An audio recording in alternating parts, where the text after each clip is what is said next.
City of Jerusalem, overlooking the Western Wall. So happy to be back. My payas are made by God today, so I have no idea what I look like because I've been off-roading for the last couple hours. Of course, I couldn't have landed in Israel for more than 24 hours without going off-roading.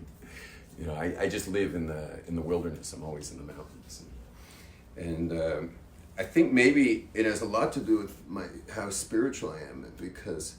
Not that, anyone should ever claim spirituality, but when you meet as many people as I do, you realize you're spiritual. No offense.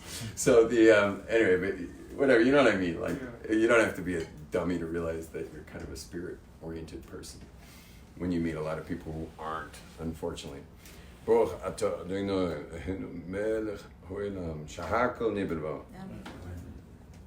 Anyway, so I just hit the trails, which was really quite awesome. But here's the crazy thing about it, is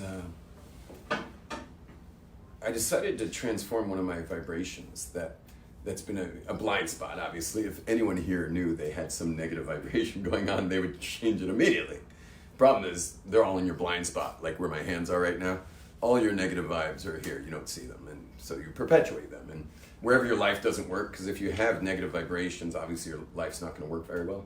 So wherever your life doesn't work, as a human being, you'll just create a hushkuffa around it. That's what we do. Wherever we're dysfunctional, we just create a hushkuffa around it. And then eventually they bury you. But there is such a thing as being awake and alive enough to know that you're stinky. And if you know you're stinky, you know there's a vibrational something inside of you that you've got whitewashed with God knows what crooked hushkuffa that you've built around it. And then whatever you live, that's your life. And whoever knows you and loves you, I guess when you die, they just go like, whoo! Of course they mourn you, but it's also a great relief, especially people who are really close to you. So the grief is grief. Like, there's grief, but there's also like, my goodness, like, how much longer can you put up with such a person? But we'll live like this forever. So I realized recently that one of my blind spots was for sure there. And it is such an interesting story, but too private, I think, to share how I realized that I can't hide this anymore, that I've got an issue.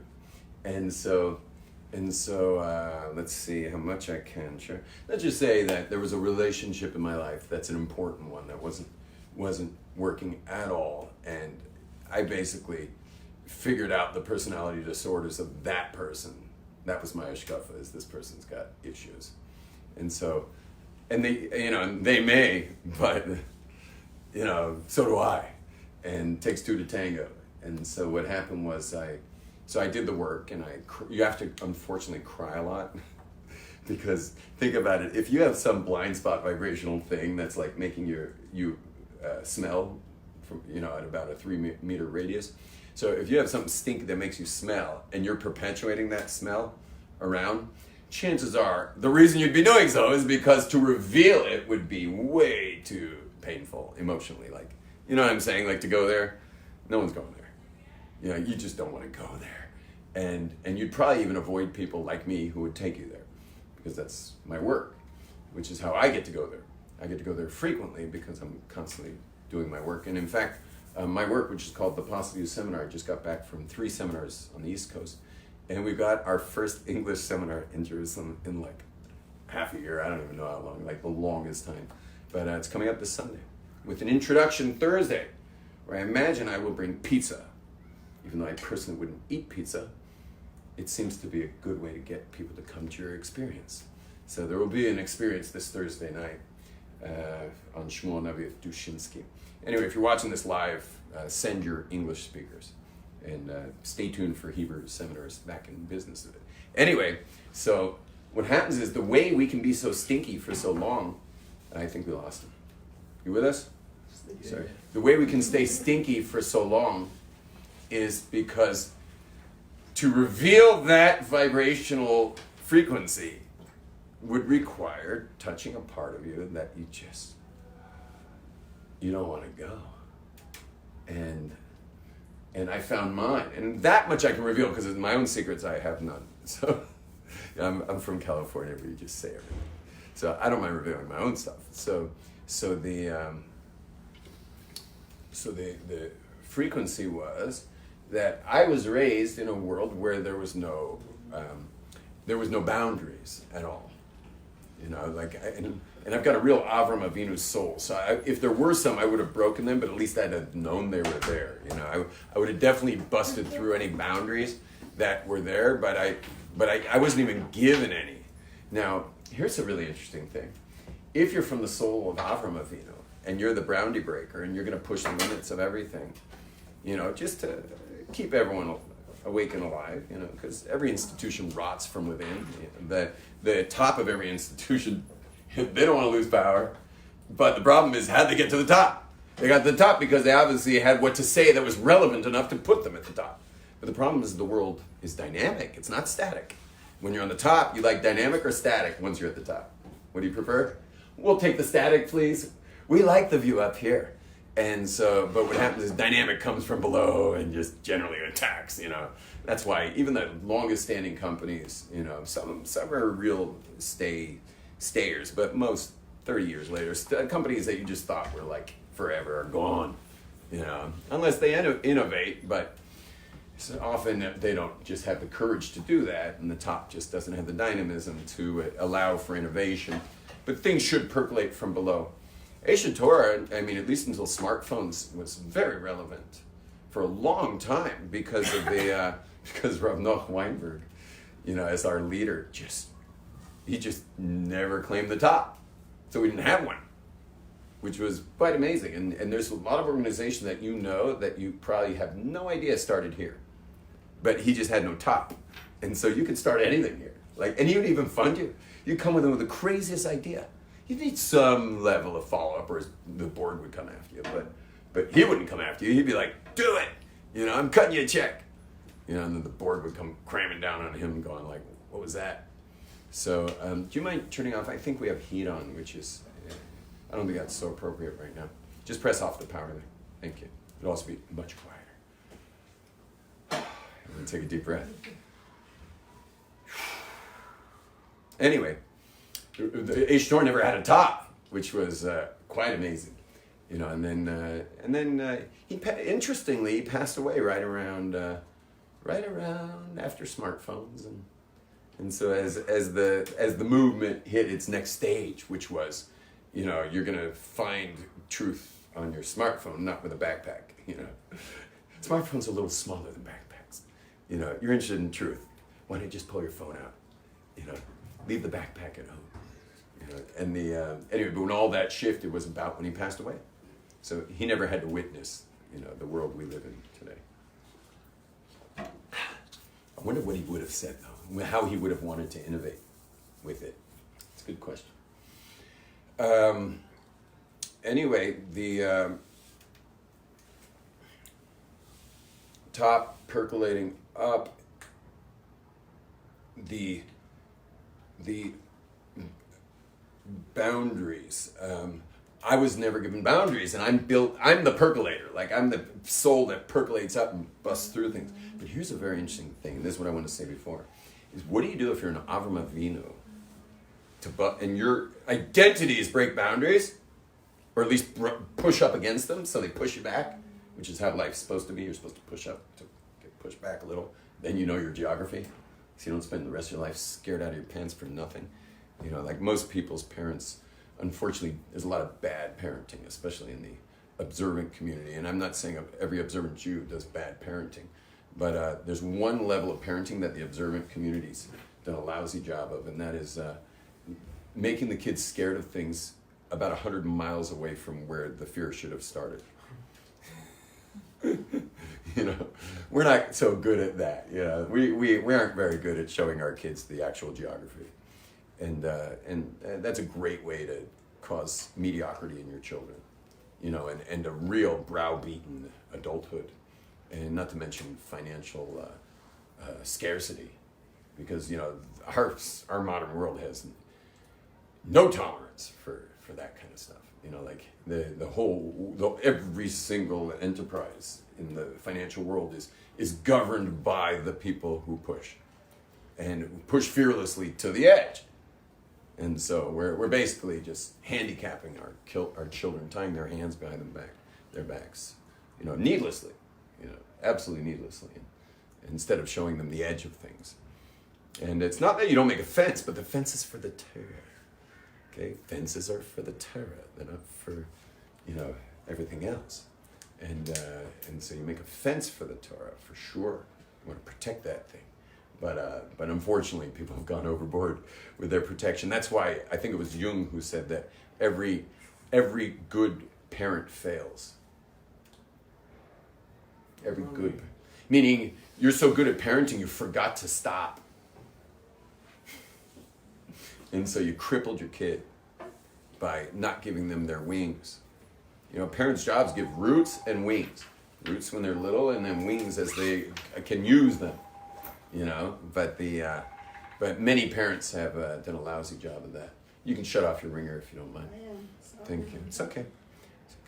So anyway, but that's the job of parents is to stop parenting. No unsolicited advice. Once my kids are bar mitzvah, bat mitzvah, I'm done. They know. It's like they could finish your sentence for you. Leave the poor kid alone. They didn't ask. Kid asks advice, they'll get advice. Don't ask advice, no advice. Yeah, and not only no advice, but no under the radar advice too, because they're not dummies. They know what you're doing. So no under the radar advice either. Just live your life, and it's great because now you're free. When they're little, they love to hear a million things about the world. And when they get a little older, around bar mitzvah age, they know everything. They can finish your sentences. There's nothing you're going to tell them they don't know already, and just leave them alone. Just be a great example, and the best example of being happy. Happy, and especially happy with your Judaism, and let them see you make your blessings with love and patience and care. That's all they need. And which is wonderful, because now you're kind of forced into being this ultimate spiritual guide. Guide through an example, obviously. But now your spirituality turns on because you're taking your time to be that person. And nothing more. No advice. No. Nothing besides that. Now, anyway, but what do you do if you're an Avram Avinu, but you're raised without boundaries? You're raised without borders. So you want to know the answer? It's a crazy answer. Well, there's a lot of answers, but the answer that you probably weren't expecting is you spend your life scared. Let me explain it to you maybe in an analogy like this. We say every morning, Baruch She'amar v'hai ha'olam, right? Blessed is he who spoke and created the world. And then we say, blessed is he who says and does, which of course none of us do. But we're all creating worlds with words because we're created in the image of how God created the world. So we create our world with words. But we also say and hopefully do, or we have no integrity. And most people are not say and do. Most people are just saying don't do, or say they won't and do. People generally are not say and do. And the other one is goyim mekayim. Decree and fulfill the decree. God does that. We don't do that because, in fact, this is a full sneeze safe zone. So in the future, just let her rip. Yeah, we got enough things ruling over us here, and things we're not allowed to do. So the pleasure of a nice big sneeze is it's a safe zone for a hardcore sneeze. And we have Kleenex too, which is nice. And she's got the tissue. So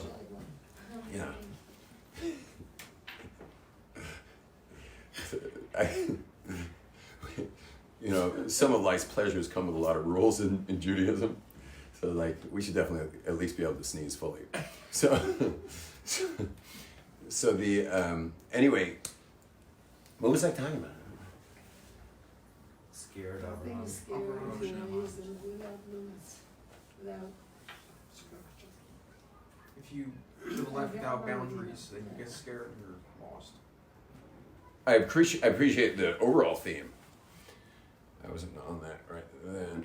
I was in an I was explaining I was going to explain a story.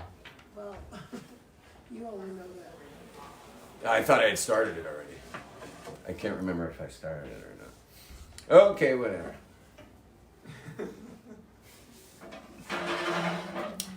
I drew a blank. And you know what's funny about that? There's not one person in this room who has any idea what I was talking about. No one. That's funny. What? I don't think that's funny. Well, it's pretty funny if you're the guy who forgot what you were talking about. Well, then you could just say anything. We wouldn't know any different. No, find something to I say. decided to stop and laugh about it. You know, like, maybe I should choose a new career. Maybe this is depressing. No, You know, here I am talking along, forgot what I was talking about, and no one even knows what I'm talking about. Right? We're stopping and laughing. It's getting hot in here.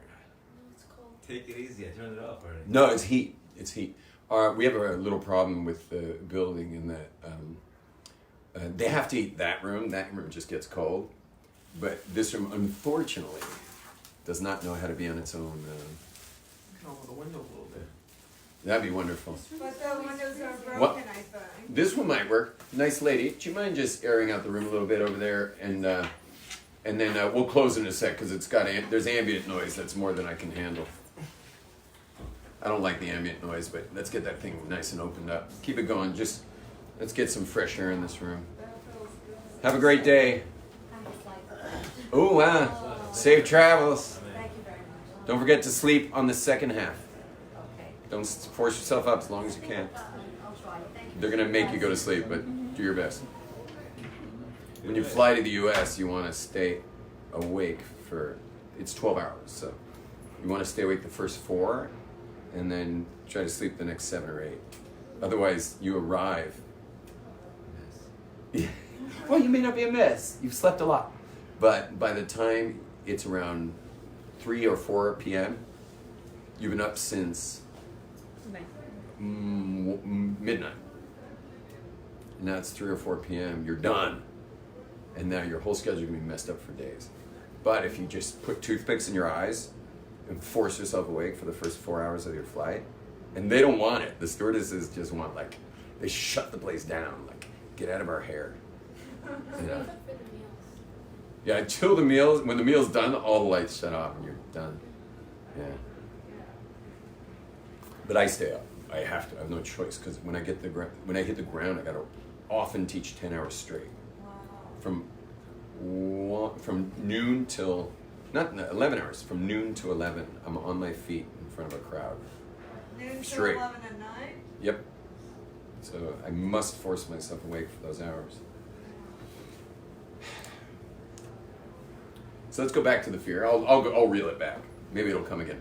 So when you have no boundaries, you're scared of everything because you're not a dummy. You know there's stuff to be afraid of. You just can't find it. This is how I became a big wave rider. You know, most surfers you'll meet 9 out of 10, more than 9 out of 10. You're a wave rider? 19 out of 20 are not. When you meet a guy who surfs, he's not a big wave rider. They're just far and few between. You know, there aren't even. I met my first female big wave rider ever after 40 years of surfing when the Billabong crew was here. I actually met a female big wave rider.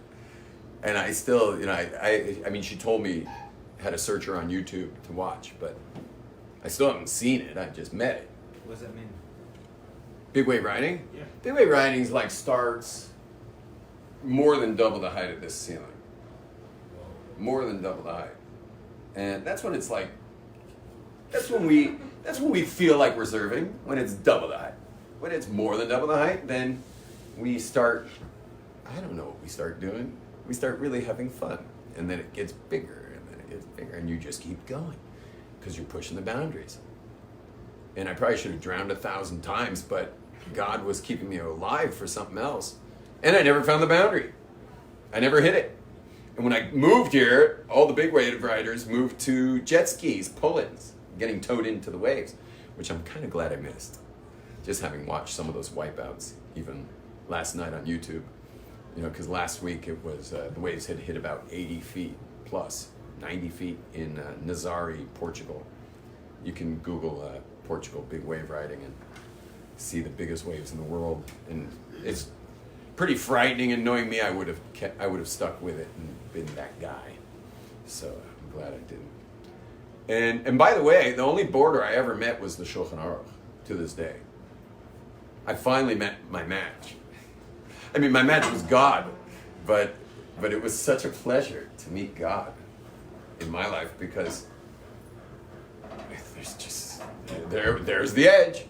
I found the edge, you know, up till there, and up till there, and up till there, and up to there, up to there in diet, up to there in relationships, up to there in you know, in your activities when it comes to Shabbos. And I took so well to those limits.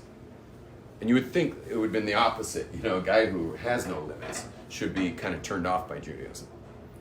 But I was like, whoa, thank God, like that.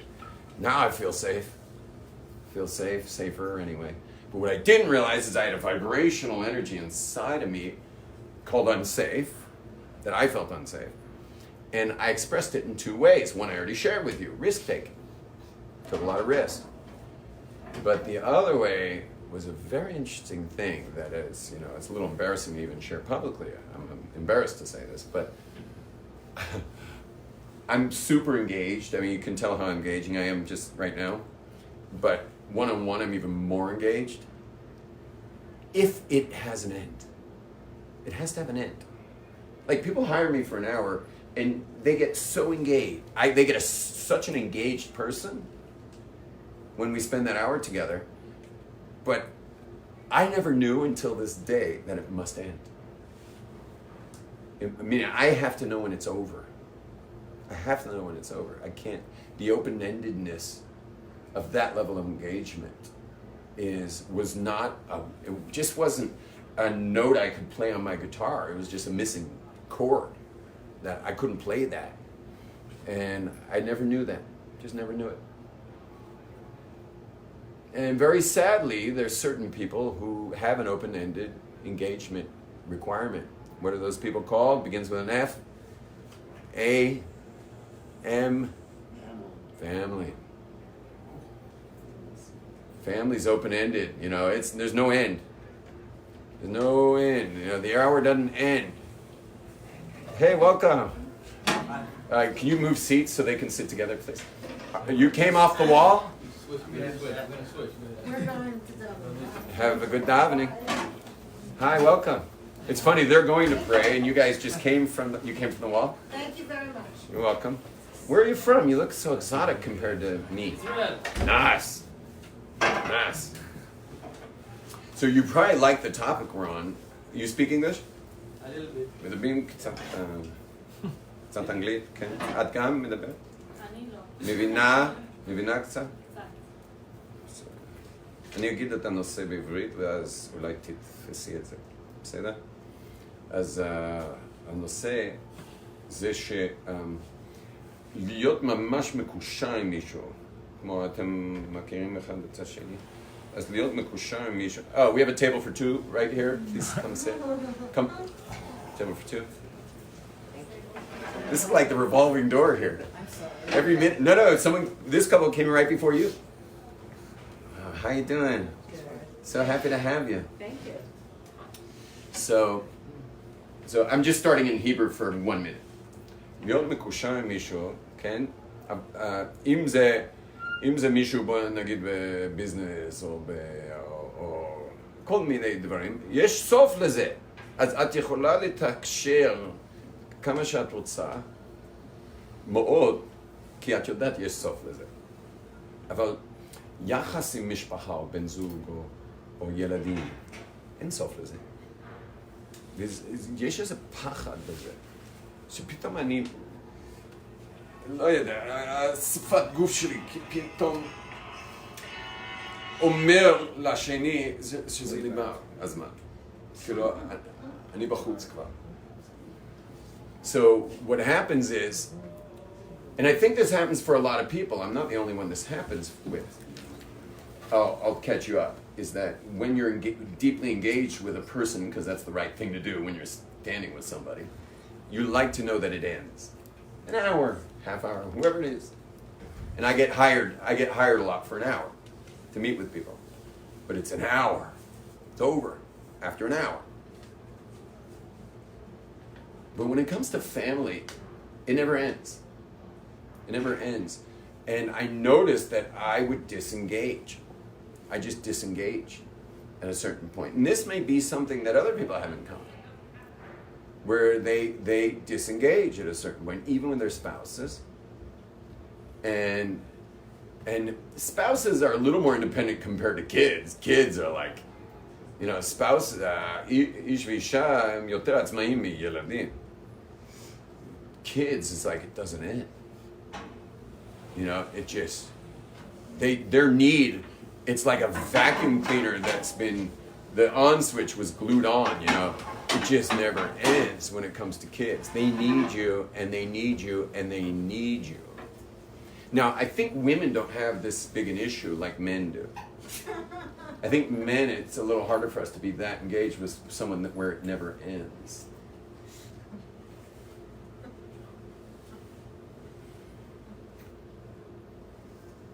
And so, when I realized that I felt unsafe in my life, with my upbringing being, I'm an Avram Avinu soul, I like to break through boundaries. I like to break boundaries. But because I was raised in a world that didn't have any, so I just got scared. Where's the edge? And the way I expressed that was two ways. One was being a wild risk taker, daredevil. And the other way was by disengaging when I couldn't see the end in sight in interactions with people. I would disengage. And so I had to cry that out big time last week. I had a big cry. And cry out that negative frequency inside of me of unsafe. I had to cry out my unsafe because you got to cry it out. Because the only way, if you have some stinky vibration in you, like if you have a vibrational frequency that's just, just doesn't belong there, but there it is. So you got to create some hashkafa around it to protect yourself from, meaning that's dysfunctional. And if you have that dysfunctional teder, that dysfunctional frequency inside of you, the funktsia, bifnim, so you'll create a whole hashkafa, you'll create a whole worldview that like explains it all, until you die and everyone's just like, thank God, like that person's gone, because what a hassle it is to be close to you. And so, but if you want to get in touch with that frequency, you're going to have to cry, because how could you perpetuate a frequency that doesn't work with a whole hashkafa around it, with a whole, worldview you created around the dysfunction? The answer is because it would hurt too much to look there. I don't want to look there. We never look where we don't want to see something. But last week I forced myself to look there. And I found that spot. I found that unsafe spot. And what's very interesting, I know that unsafe spot, but I never knew it was showing up in my closest relationships. I never knew it was showing up with family. I had beat it in all my risk-taking. No more risk-taking. I'm the protector of my family. I created the vibration of protector. And I protect not only my family, I protect everyone. I'm a protector of people as a victory over unsafe. Because I'm a safe protector. And but I didn't realize that it was still showing up with family. So what did I do? I created a new one. I'm safe. I'm a safe protector, and I'm engaged. Or I'm safe and engaged. Because protector's already in. I don't think I need to keep declaring that. It's in. Like, it's good. I don't even think about it. I lock my door at night. I didn't used to. Now I do. Because I want to protect my family. So I lock the door at night. By the way, Jerusalem's very safe. So when my wife would come and see the door was left open, she would say to me, "You left the door open." And I would say to her, "See how safe it is."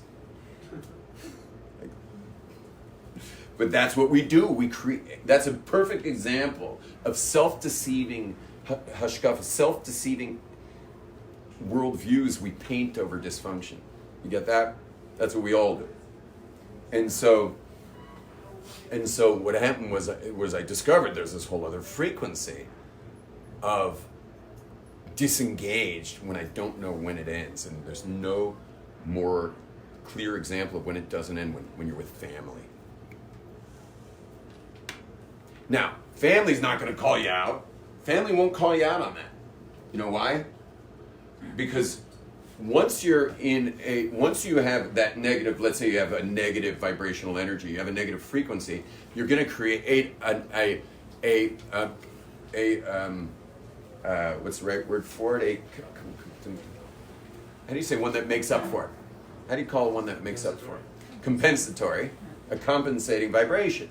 So my compensating vibration had, you ready for this? Had my family ending the conversation quick, like they all had to know that they knew you got 10 minutes, get it done.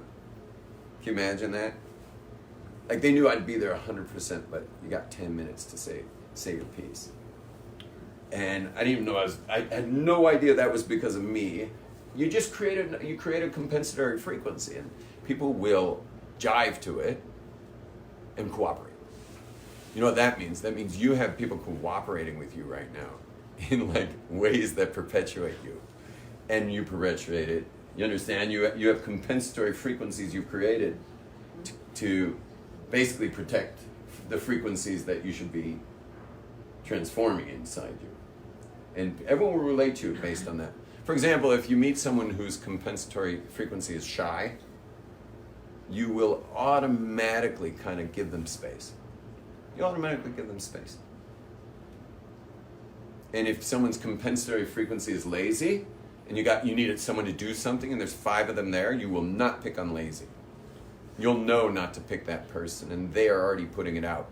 I'm not available to be picked for that. You know, now the inner frequency might be that they're a big failure, and they chose lazy as the compensatory frequency. Anyway, long story short is I did my work last week, come back to Israel, and here's the crazy thing, is that I have a family member.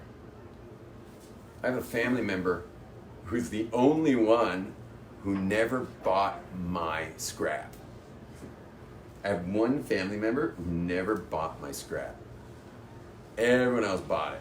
Obviously, I'm saying scrap without the S here. But I have a family member who was the only one who didn't buy it. Now, You define didn't buy it? what? Didn't buy what? Your entire... My entire disengagement, Total self. my disengagement program. That, you know, where I have everyone behaving accordingly. Everyone perfectly behaves with your compensatory frequencies. I had a family member that refused to buy it. He was not going to behave with that frequency. And spent the next, I'm trying to think when he realized it. I don't know when he realized it, but he just decided to he just turned his whole being into a thorn and stuck it here for years and years and years. Now, what do you think my move was? What would be my move if someone's sticking thorns? I'm the issue or they are? Who's issue? Yeah, you're the issue. There's some thorns. Based on this whole class, who would I create the issue as? Me or them? Them, for sure. Everyone else is acting normal. Why can't they? Except what's normal in your life is not normal. It's just what you've trained the world to behave like.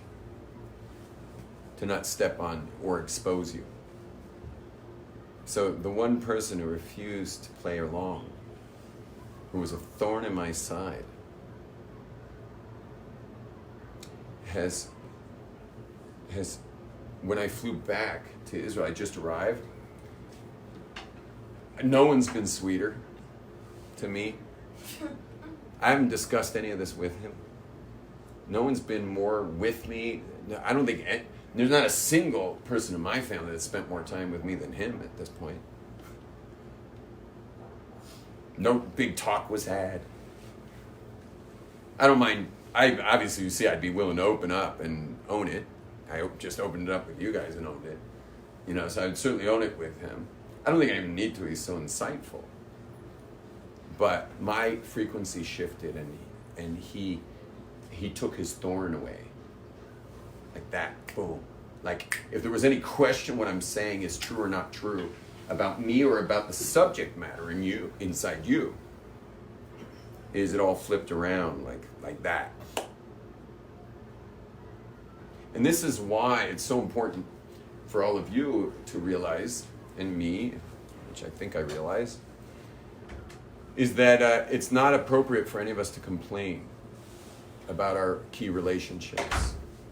Because anywhere you would complain in your key relationships in your life is, it's really you. It's really you. You're the one. And wherever you would have those complaints, that's just giving, wherever your complaint is the access into the issue, which is you, and deep down. And so it's really a tremendous victory. Now, I'm going to open up a topic that I'll probably develop more tomorrow. Is it 4 yet? Can I ask a question? Yeah, quick question. If, like, you're basing, like, he said about, you make your own truth and you've built a hashkafa right around that. How do you undo that? And how do you know what's your hashkafa and what's, like... I said that you go in deep tears. First of all, you got to go into the embarrassment. It's horribly embarrassing to admit your frequencies, meaning garbage frequencies. You got to cry it out. You also got to find the right one, you have to always search with a lens that says what would be the most embarrassing. If you don't look for the most embarrassing one, the one you would least want to reveal, you probably will miss it. So you got to go for the most humiliating one. That's probably where it's most likely going to be, where it's most humiliating. And you just never admit it, because how else could you be going all these years? You know, obviously there's something painfully embarrassing there. Otherwise you wouldn't have gone that long creating such frequencies, meaning the compensatory one for everyone to behave to. So you got to go to the one that the last thing you'd ever want to say. Like me saying I'm unsafe. That's embarrassing. How do you know that? What's that? How do you know what it is? It's too detailed a question for this time of the class. And but what I'd like to share is just another thing that's so off the wall, and I'm only going to bring it up as a topic, and hopefully handle it tomorrow or one of the days this week. Really a crazy thing that's going to be. It's going to sound to posit such a thing is going to sound ludicrous. I think it'll be interesting for you, Rabbi, to hear this. Your access to spirituality. Your access to spirituality requires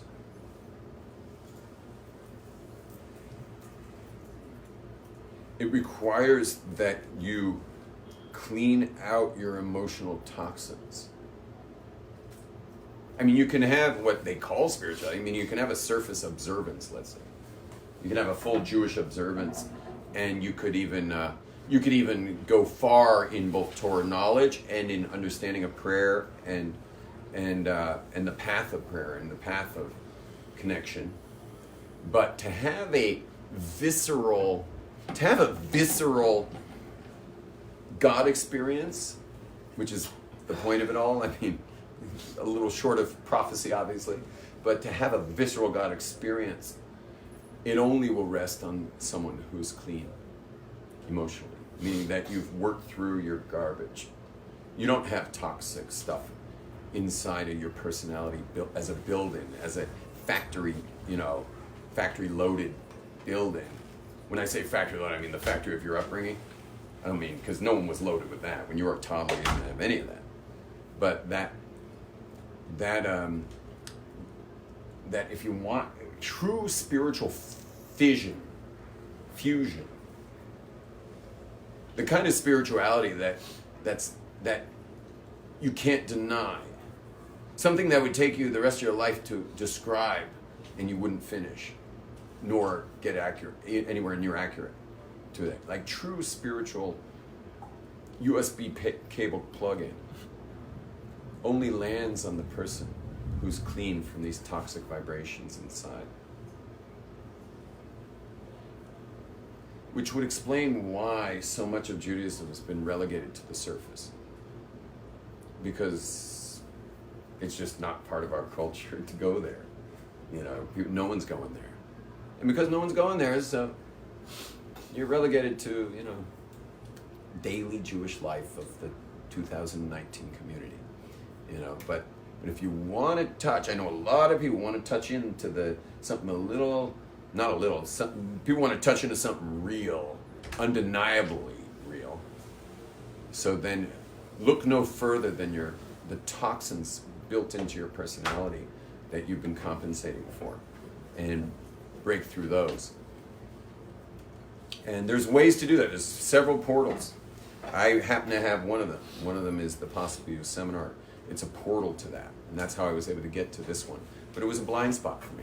I only broke through it last week after 19 years of running this program, and I'm just hitting 9,000 graduates. But I got my own blind spots. We're all onions. We're going through the layers, and I hit a new layer for myself.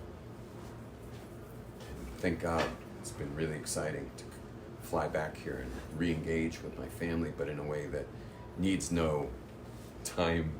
It needs no timer. You know, and I think all my family's much more relaxed with me right now, feeling expressed. I'm not going anywhere. I'm here. And I'm engaged. Shalom, everyone. Have a beautiful day. Shalom. If you enjoyed watching this, well, watch some more. Send it, click it, forward it, join it, subscribe to it.